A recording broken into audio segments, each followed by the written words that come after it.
Romans 6, starting in verse 14. For sin shall not have dominion over you, for ye are not under the law, but under grace. What then shall we sin because we are not under the law, but under grace? God forbid. I'm just going to kind of be forthcoming a bit tonight. If you came to see preaching, or my version of preaching, if you could call it that, then you're probably not going to get it. I feel very much like teaching tonight. Getting real, getting honest about some stuff. The problem with preaching is it can make us feel real good, but then if we're not careful, the hype is gone, and then we go home and we forget what was even preached on. So I think the topic is serious enough that it warrants us slowing down, absorbing what's being said. And I encourage you, if you get easily bored, please stir yourself. I'm going to try to be as entertaining as I can, but it's not about entertainment up here. So, over the last month, 2 months, I have went into Romans 8. I talked about the answer to the sin problem. And just to really briefly recap it, the answer to the sin problem is really simple. It's really easy. It's so easy that we don't want to believe it. It flies over our heads so many times because we want to be involved in it. We want to do it. We want to think that we have control over whether we sin or whether we don't, whether we can make ourselves holy or whether we don't. But the reality of it is, the answer to the sin problem is believing in Christ Jesus, believing in Him crucified, believing that what He did at Calvary really was the finished work. When Paul said that we are no longer slaves to sin, but we have become slaves to righteousness, that Jesus' death really did do that for us. And also when Paul said that he was a slave to Christ, he really meant that. And that Christ demands us to be that same slave for Him that Paul was. That's the answer to the sin problem. A couple weeks later, I then went toward grace. And I did what, I'm certainly not the first person to do it. Pastor Jeff has been doing it for years since I even started preaching. But we have shown, this church has shown, that holiness and grace are not mutually exclusive, but they are, in fact, they come together. You don't throw grace away in favor of holiness, nor do you throw holiness away in favor of grace. But the two are combined together. And it suddenly hit me that while I have addressed the answer to the sin problem, what I didn't do was tell you why you shouldn't sin. Because here's the reality: if you have no need, if you see no need to refrain from sinning, then giving you the answer to it doesn't help you at all. We have to see that there are reasons not to sin. We have to see that. And now listen, we can get all religious here and go, well, we're Christians, of course we know we shouldn't sin. But guys, come on, let's get real. Sin is appealing, right? Sin's appealing.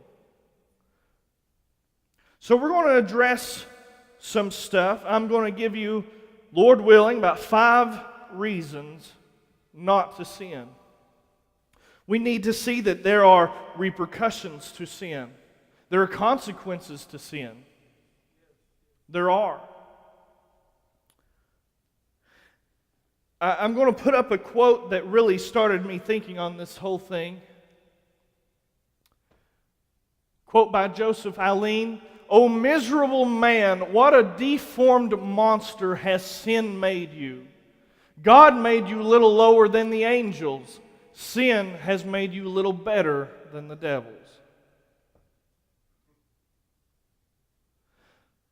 I heard that. I was actually listening to Dr. Michael Brown. He quoted that, and I thought, my God. Anybody know who Joseph Alleine is? He was a Puritan. He's a couple hundred years ago, but pretty powerful in some of his statements. I encourage you, if you have time, look him up. But this statement that he made got me to thinking, and that's really kind of what got me into this, because, sin has made us little better than the devils. I see that in the church today. I see that in the world today. I take issue with that fact that you can no longer distinguish Christians from the world, especially here in America. Other parts of the world are a little different. They are different. But America, we have allowed the Joel Osteens, as Pastor Jeff said before service, we have allowed the Joel Osteens of America to completely pollute the gospel. I want to say tonight that what the church we see and the church that is normal here in America is not normal according to Scripture. It was strange. Yesterday, Mindy and I were driving home, and we got caught in just a little bit of rain. And I was driving, and Mindy was in the passenger seat, and just very tiny drops of rain hit the windshield, and I could see them. And I mentioned it to Mindy. I said, I think it's getting ready to rain. I can already see the raindrops. She couldn't see them. I said, oh yeah, they're real tiny. And I hit the windshield wiper, and you could kind of see the water as it smeared across the windshield. But then it started raining just a little bit heavier, and the drops were a little bigger. And I said, see there's some big drops. And Mindy said, those aren't big, those are tiny. And I thought, well, that's kind of odd how our past experiences change our perception on things. Because I had seen the small ones.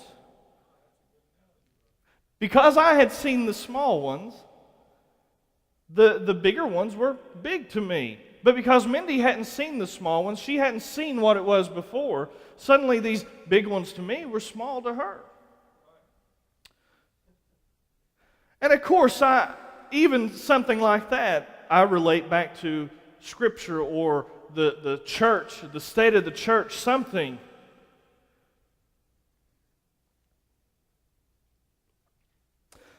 The state of the church now, if we see certain churches making progress back toward holiness, and we get excited. Oh, they're showing improvement. But if we had the perspective that Paul had, and we could see where the church is now, that small amount of improvement, I don't think it would impress Paul very much. I think Paul would be weeping over the church here in America.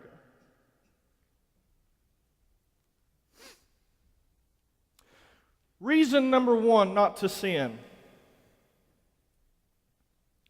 Sin does not satisfy. Doesn't satisfy. See, the problem is we often forget that sin, it does bring real pleasure, but it's not lasting pleasure. And we say, well, what's the difference between the two? Well, I would argue this. Do you think that if every food you ate tasted like cardboard, that you would be overweight? I wouldn't. See, it's pleasurable. It tastes good to us. But what happens if you had a drink of water, or what you thought was water, and you drunk, and it satisfied that immediate thirst that you had, but an hour later, you were suddenly 2, 3, 10 times as thirsty. You were getting ready to die of thirst. See, that's what sin is. It immediately brings some satisfaction, some pleasure, but it doesn't fully satisfy, because what we don't get is we're not actually looking for sin. There's something we're looking for. There's something we're striving for. There's something we're pursuing after. And sin seems to fulfill it. But really what we're after is a relationship with God. That's what we're made for. The liberals can deny it all they want. They can say we are our own gods.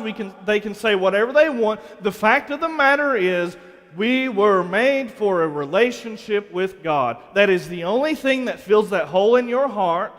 You can't fill it with another man, another woman. You can't fill it with drugs, alcohol. You can't fill it with sex.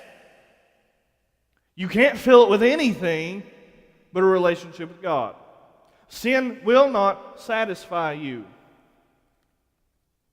Hebrews 11, 24 and 25. By faith Moses, when he was come to years, refused to be called the son of Pharaoh's daughter, choosing rather to suffer affliction with the people of God than to enjoy the pleasures of sin for a season. The writer of Hebrews declares there is pleasure in sin.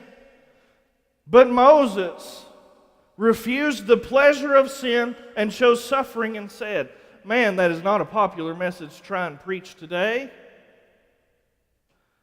We want that pleasure. We want that instant gratification. If it doesn't satisfy us just immediately, if we go to McDonald's and they take an extra 2 minutes on our order, my God, we're ready to raise some Cain. We want that instant gratification. Sin seems to give us that, but I'm telling you, it really doesn't. It really, really does not.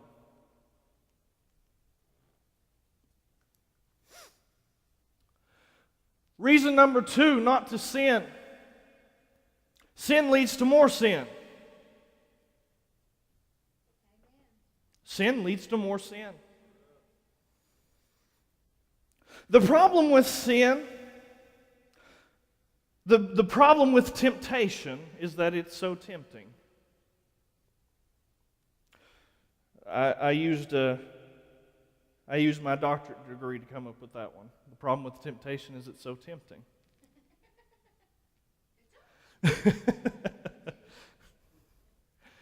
Seems obvious. It is obvious. But guys, what's tempting to you may not be tempting to me. What's tempting to me may not be tempting to you. There are certain sins that I struggle with that you probably don't struggle with. And there are sins that you might struggle with that I don't struggle with. And what we tend to do so often is our struggles, our temptations become very minor, but we want to point out the struggles and temptations of other people. Other people's sins always seem bigger and worse than ours.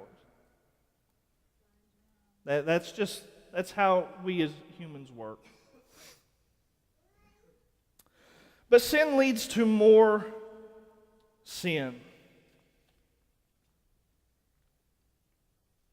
I do want to throw in something real quick. People magazine did a survey, and they surveyed 1,000 women. 1,001 actually. They surveyed the promiscuous women, they surveyed married women, they surveyed liberal women, they surveyed conservative women. Every kind of woman that they could reach in their readership, they surveyed. And they wanted to find out who was the most satisfied. Now listen, the world will tell you that the woman that goes out and does her own thing and sleeps with whoever she wants to and has every experience that she wants to, they're going to be the ones that are happiest, the ones that are more satisfied. But that is not true. That is not what they found. To their shock, what they found was the conservative Christian married woman was by far the happiest and most satisfied woman. By far. They couldn't believe it. People magazine is not very conservative. They were shocked. But again, this goes back. Sin doesn't satisfy. God does. God does. Sin leads to more sin. Let's look at Proverbs 5, verse 22. His own iniquities shall take the wicked himself, and he shall be holden with the cords of his sins. Guys, when you set foot into sin, when you open the door up to sin, it grabs hold of you. It wraps around you. It coils around you. It's hard to free from it. It's hard to get free from sin once you're in it. Sin will always lead to more sin unless it is combated with true repentance. Always. One sin is never quite enough. It only just creates an appetite for more. And what happens is the drunkard or the junkie, when the enemy comes to them and begins tempting them, he never reminds the drunkard how they were stooped over their bathroom toilet puking their guts out. But instead he reminds them of how good that alcohol made them feel. Oh, don't you just want to relieve that stress? Get you a little drunk? Forget about the world for just a bit. Don't you want to smoke that joint? Don't you want to go out and sleep with her? Maybe that'll make you feel better. You guys want to know what my sin is that I'm tempted with? It's anger. Not saying anger is a sin. Anger in and of itself is not a sin. But mine is the destructive kind of anger. I thank God not many people have seen me, not many people here have seen me. No. But I have put holes in walls. I have broken my hand. I broke my hand because a teacher in high school called me a liar. I stomped out of her class, flung the door open, walked up to a locker, looked at her, and hit the locker as hard as I could. It's wondering she didn't call the cops on me. They would today. I was very destructive. I didn't handle anger very well.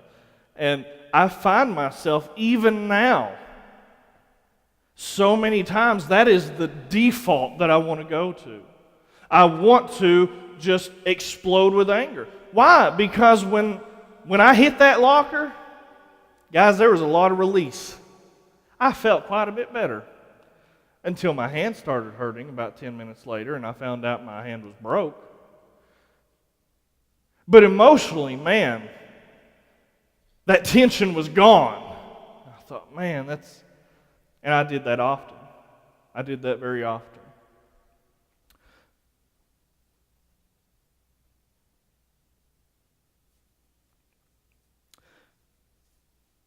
The problem and the worry is that sin, even in the form of that destructive anger, it opens the door to more. Because the first time you do it, guess what happens the next time that the enemy comes and tempts you with that? Your defenses are down. Your defenses are down. It's a little more difficult to resist this time. Let's look at number 3.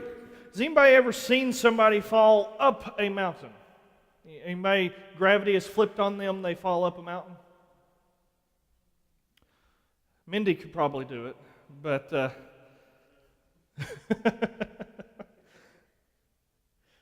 it doesn't generally happen, right? What do you fall down, right? That's what generally happens. That's the same thing with sin. You don't get in sin and become more holy. You don't. You don't get in sin and even stay the same very often. You might for just a little bit, but what happens is when you open that doorway for sin, when you step into that door, sin grabs hold of you, you lose your footing, you slide down. Believe me. Believe me. Ted Bundy. Everybody knows who Ted Bundy is, right? Serial killer. I don't know how many people he killed, men and women both, I think.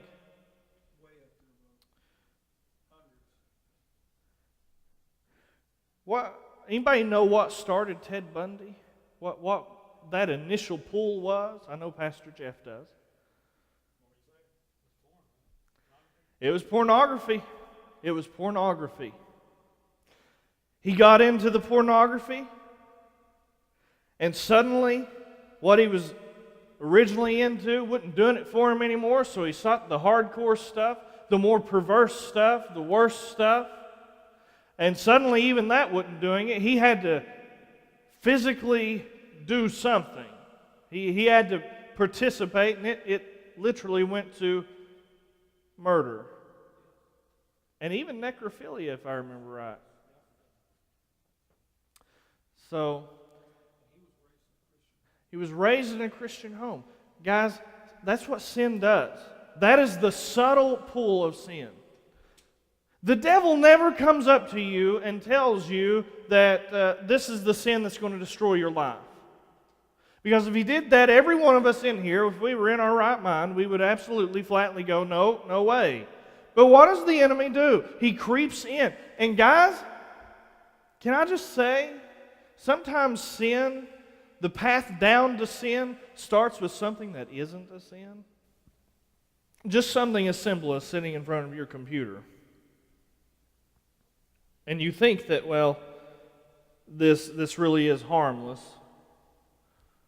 But I'm telling you, it does not stay there. It does not stay there. It does get worse. The pull does get worse. I heard Dr. Michael Brown tell of a man, he was a Nobel Prize winner, if I remember correctly. I don't know what for, but the guy was eventually caught and arrested and prosecuted and convicted of child pornography. Like, not just having child pornography, but actually participating, molesting kids. A Nobel Prize winner. I don't know about you, but I don't know very many Nobel Prize winners. In fact, I don't know personally of any. I'm certainly not one. I don't think anybody here is.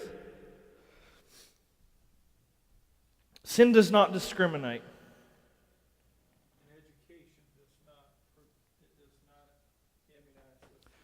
That's exactly right. That's exactly right. I'm going to let you in on a little secret. Here's the great lie of sin. Here's what the enemy uses all the time. The great lie of sin is this: that sin didn't satisfy you because you didn't take it far enough. That is the great lie of sin. If you'll go just a little bit farther, it'll satisfy you next time. If you'll go just a little bit further. See, when we start out, the really repulsive stuff that sin really is, we actually do find it repulsive. If we could see where the enemy was trying to bring us down into, we probably would want to run away as quick as we could. But the drunkard never sees the winos in the alley puking their guts up and says, boy, that's where I'd like to be.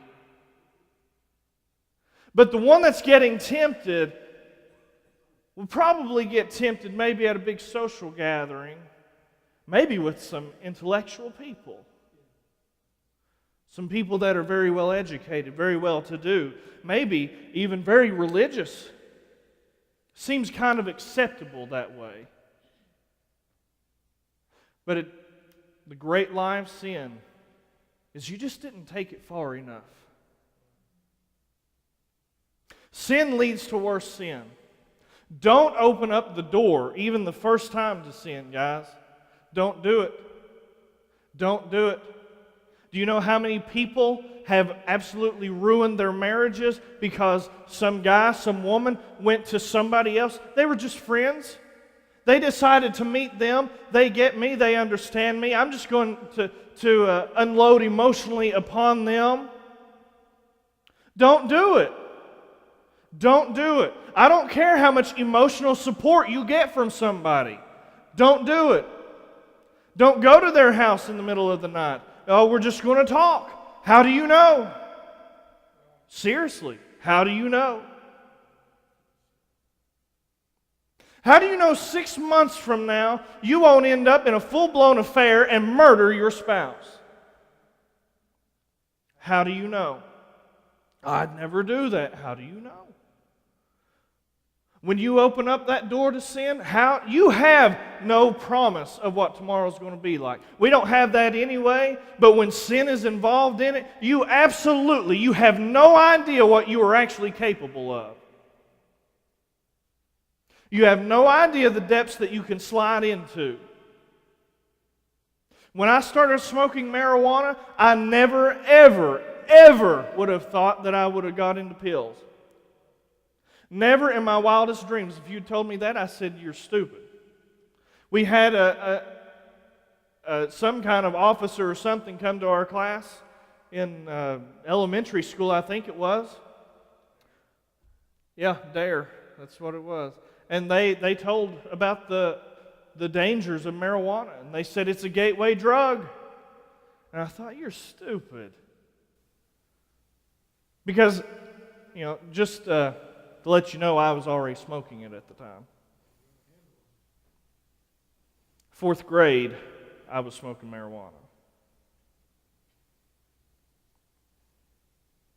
It's 9 years old, by the way, just in case you're trying to do the math. Around 9 or 10 is when I first smoked my first joint. Never would have thought that it would lead me where it took me. Sin enslaves.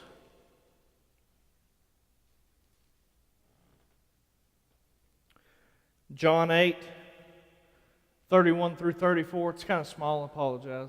Then said Jesus to those Jews which believed on him, if you continue in my word, then are ye my disciples indeed. And ye shall know the truth, and the truth shall make you free. They answered him, we be Abraham's seed, and were never in bondage to any man. How sayest thou, ye shall be made free? Jesus answered them, verily, verily, I say unto you, whosoever committeth sin is the servant of sin. Wow. Whosoever committeth sin is the servant to sin. Something else not very popular today.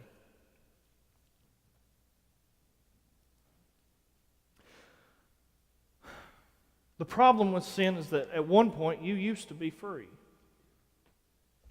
At one point you used to be free. I used to, when I got around marijuana, when I was first introduced to it, it didn't appeal to me.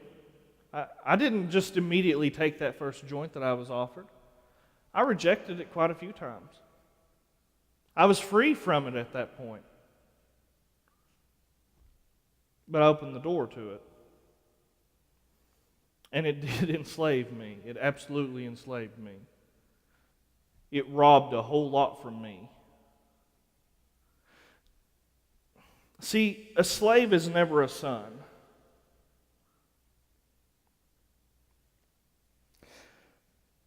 A slave is never actually part of a family. A slave is just there to be manipulated, used. And that's what sin does. Quickly, last one. Sin degrades and humiliates. Now remember, I'm talking about reasons not to sin. Sin degrades and humiliates. real quickly, does anybody know what verse in the King James Bible starts with the words dead flies?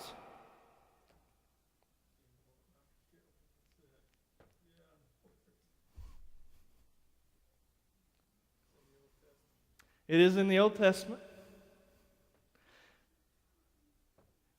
Ecclesiastes, chapter 10, verse 1.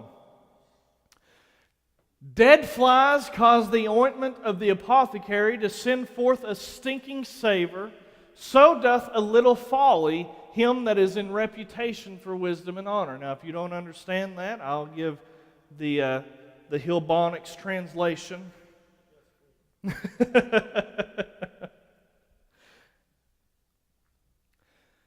Dead flies cause the ointment of the apothecary to send forth a stinking savor.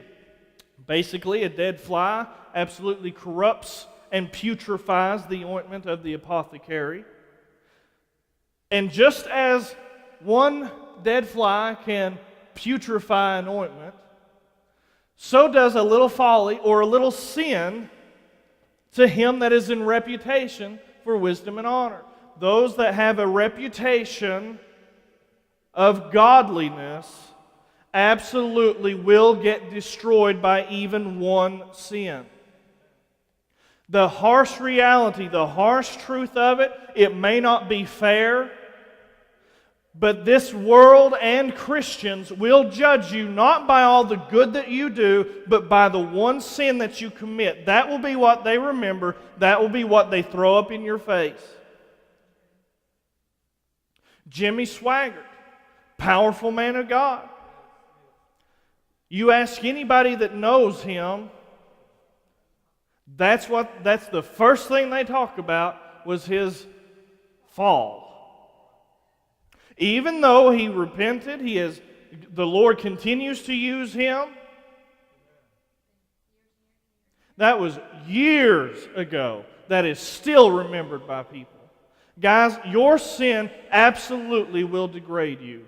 It will humiliate you. It will rob you of any kind of honor that you have. If you want to have a good witness with people, shut the door to sin. Don't let it out. Don't let that first step into sin even start. Don't do it. It will destroy your witness. It will destroy your testimony. Because people don't remember the good, Pastor. I had problems when I accepted the pastorship of the church. People didn't see the change. They seen the years prior, the inconsistency, and I don't blame them. That's not something if you felt that, maybe you still feel that, I don't blame you one bit.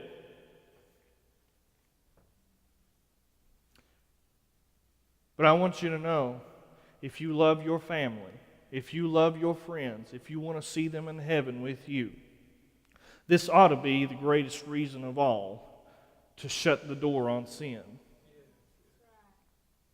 Because that one sin, nobody I have found is quicker to call me a hypocrite than my family. That's just the reality of it. One last verse. Proverbs 6:27 through 28. Can a man scoop fire into his bosom without burning his clothes? Can a man walk on hot coals without scorching his feet?